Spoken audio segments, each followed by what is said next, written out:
We begin tonight with the future of Hennepin County Medical Center amid its massive financial crisis. For the first time since abruptly resigning this week, we're hearing from the hospital's leader as some state lawmakers push back on a proposal to give the hospital more taxpayer money. Jennifer Hoff joins us with this exclusive story tonight. Jennifer? Julie, Dr. Kevin Croston telling me he wasn't able to make change fast enough, leaving his fellow co-administrator now in charge at a hospital that he speaks very highly of and says that taxpayer money would help keep the hospital open. But that is only, he says, a short-term solution. The Hennepin County Medical Center has a long history.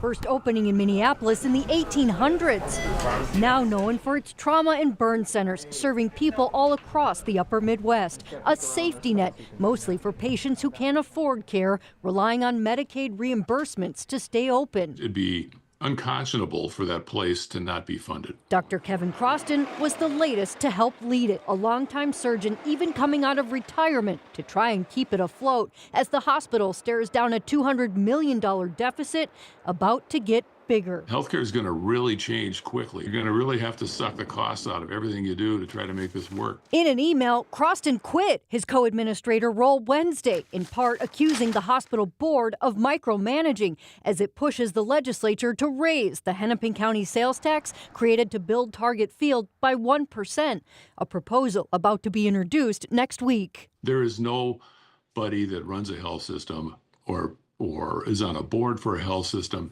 that doesn't have to make really hard calls.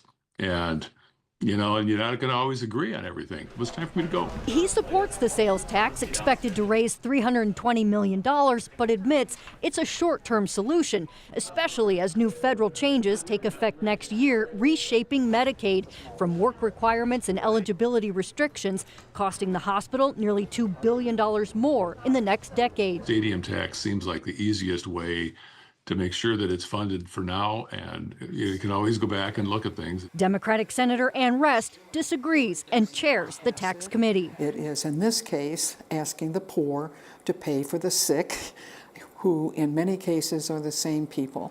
That is wrong. Rest says the county alone shouldn't bear the burden when 40% of the hospital's patients live outside it, suggesting a business or income tax instead. If it's a state asset, then we should use state revenues to get them on a path toward stability. Different ideas to try and save a renowned resource they do agree is too important to lose. They just can't let this place go.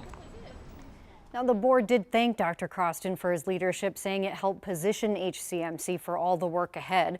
It was just a couple months ago that Dr. Croston already closed 5 medical programs and laid off about 100 people. And he also suggested that this hospital should join with another health system to try to save itself. While Senator Rest said, Julie, that there will be significant amendments to the sales tax bill ahead. And as we know, the session ends about mid-May.